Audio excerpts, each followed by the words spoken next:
ஆதி திராவிடர் மற்றும் பழங்குடியினர்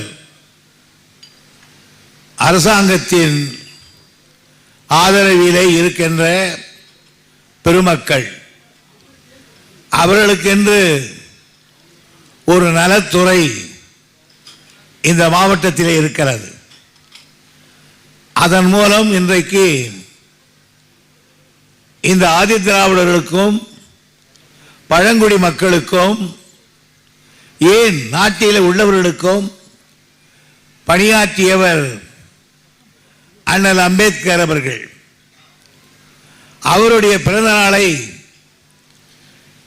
இந்த ஆதி திராவிட பழங்குடி மக்களுக்கு நாங்கள் தருகிற திட்டங்களை அவர் பெயரால் அமைத்து இன்றைக்கு நாங்கள் தர இருக்கிறோம். கிட்டத்தட்ட ஒரு 12 கோடி ரூபாய்க்கு அளவில் இன்றைக்கு உங்களுக்கு திட்டம் தரப்போகிறோம், பல்வேறு திட்டங்களை. எனவே தான் இந்த மக்களுக்கு ஒரு காலத்தில் ஆதி திராவிட மக்களுக்கு விழிப்புணர்ச்சி ஏற்படுத்தியவர் அண்ணல் அம்பேத்கர் அவர்கள். அம்பேத்கர் அவர்கள் மராட்டிய மாநிலத்தைச் சேர்ந்தவர். ஒரு சாதாரண காலனியிலே பிறந்து அருமையாக படித்த காரணத்தால் அந்த ஊர் ஒரு சிற்றரசர், ஒரு ஜமீன் மாதிரி, அவர் இவருடைய படிப்பை பார்த்து, தம்பி நீ மேலும் மேலும் படி, உனக்கு நான் உதவி செய்கின்றார். அதன் அடிப்படையில் அவர் நன்றாக படித்து இந்த நாட்டில் இருக்கிற பட்டங்களை பெற்ற பிறகு அமெரிக்காவிலே போய் இந்தியாவிலே யாரும் படிக்காத படிப்பை எல்லாம் படித்தார். பிறகு அங்கிருந்து லண்டனுக்கு வந்து அங்கே 2 ஆண்டு காலம் எல்லா படிப்பையும் படித்துவிட்டு வக்கீலாகி ஊருக்கு திரும்புகிறார். போகிற பொழுது ஒரு வேட்டி சட்டையோடு போனவர். அமெரிக்காவிலும் லண்டனிலும் படித்த காரணத்தால் கோட்டு ஷூட் அணிந்து கொண்டு ஒரு தொப்பியும் போட்டுக்கொண்டு வருகிறார். அவர் ரயில்வே ஸ்டேஷனில் இறங்கி வீட்டுக்கு போவதற்காக ஒரு வண்டியிலே ஏறுகிறார். அது மாட்டு வண்டி.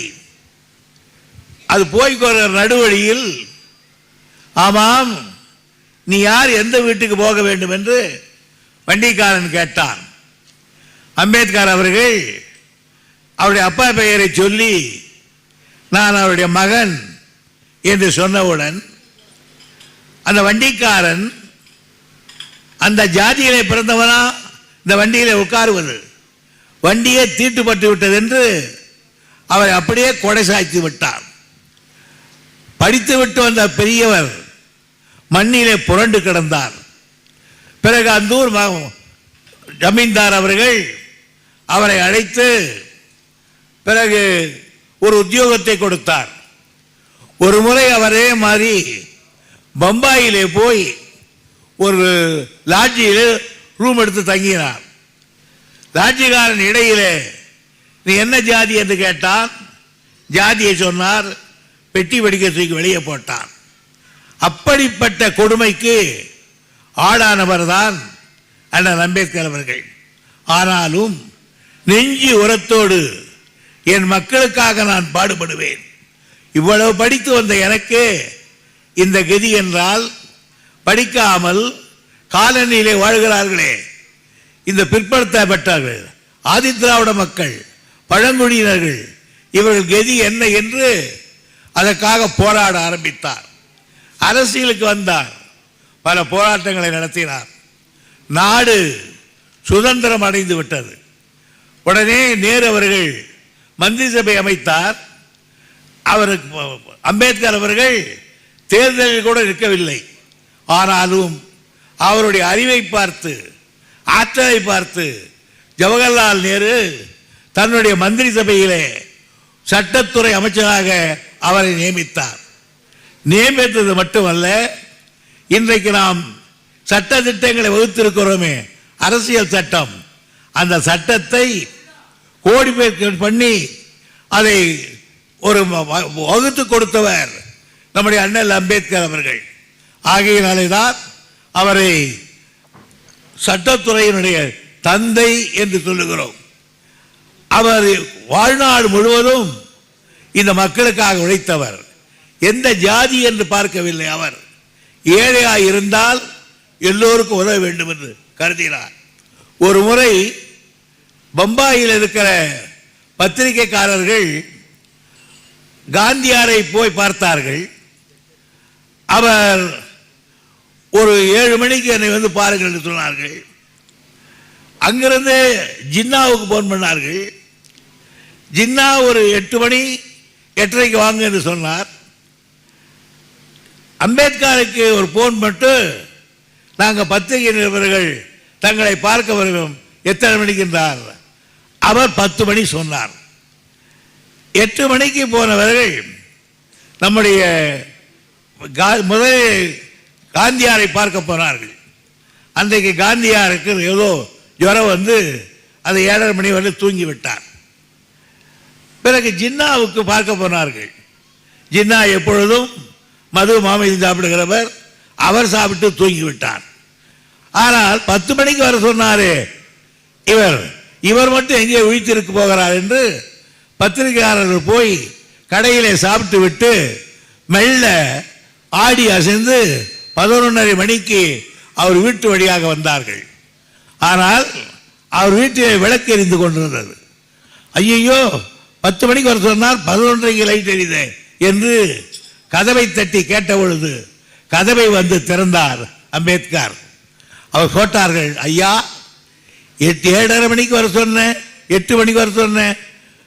காந்தியை போய் பார்த்தோம், அவர் தூங்கிவிட்டார். 9 மணிக்கு வர சொன்ன ஜின்னாவும் தூங்கிட்டார். 10 மணிக்கு வர சொன்ன நீங்கள் 11 வரையில விழித்திருக்கிறீர்களே என்று கேட்ட பொழுது அவர் அழகான ஒரு பதிலை சொன்னார். நம்முடைய அம்பேத்கர் அவர்கள், காந்தியினுடைய இன மக்கள் விழித்து கொண்டார்கள், எனவே அவர் நிம்மதியாக தூங்கிவிட்டார். ஜின்னாவினுடைய மக்கள் விழித்து கொண்டு ஒரு நாடு கேட்டு விட்டார்கள், எனவே அவரும் நிம்மதியாக தூங்கிவிட்டார். ஆனால் என்னுடைய ஜாதி மக்கள் இன்னும் தூங்கிக் கொண்டிருக்கிறார்களே, அவர்களுக்காக நான் விழித்திருக்கிறேன் என்று சொன்னவர் அம்பேத்கர் அவர்கள். அப்படிப்பட்ட பாமேதை அம்பேத்கர் அவர்கள். ஆகையினாலே தான் அவரை ஏன் நாங்கள் ஒரு ஜாதி என்று குறிப்பிடாமல் ஒரு மாபெரும் தலைவர் என்று அரசாங்கமே கொண்டாடுகிறது என்றால், அதே போல் அவர் எந்த மக்களுக்காக உழைத்தாரோ அதே மக்களுக்குத்தான் எங்கள் கட்சி உழைக்கிறது. தந்தை பெரியார் அவர்கள் அம்பேத்கரை பார்த்து போய் பார்த்தார். இருவரும் ரொம்ப நேரம் பேசிக் கொண்டிருந்தார்கள். கடைசியிலே சொன்னார், இந்த மக்களை திருத்த வேண்டும் நீயும் நானும் சேர்ந்து என்று பெரியார் சொன்னார். அப்பொழுது வெறுப்படைந்து விட்ட அம்பேத்கர் சொன்னார், இந்த மக்களையும் திருத்த முடியாது, இந்த ஆட்சியை நிறுத்த முடியாது, நாம் பேசாமல் புத்த மதத்துக்கு போய்விடலாம் என்று சொன்னார். பெரியார் சொன்னார், புத்த மதத்துக்கு போய் நாம் இந்து மதத்தை பேசுவதற்கு அனுமதி கிடையாது, நாம் இங்கிருந்தே உழைப்போம் என்று சொன்னார். அம்பேத்கர் புத்த மதத்துக்கு போனார், பெரியார் இங்கே இருந்தார். ஆக தென்னாட்டிலே ஒரு பெரியார், வடநாட்டிலே ஒரு அம்பேத்கர். அவர்கள்தான் இந்த பிற்பட்ட மக்களை செய்கிறவர்கள். அவருடைய குணத்தை நமக்கு எடுத்து சொன்னவர் பெரியார் அவர்கள்.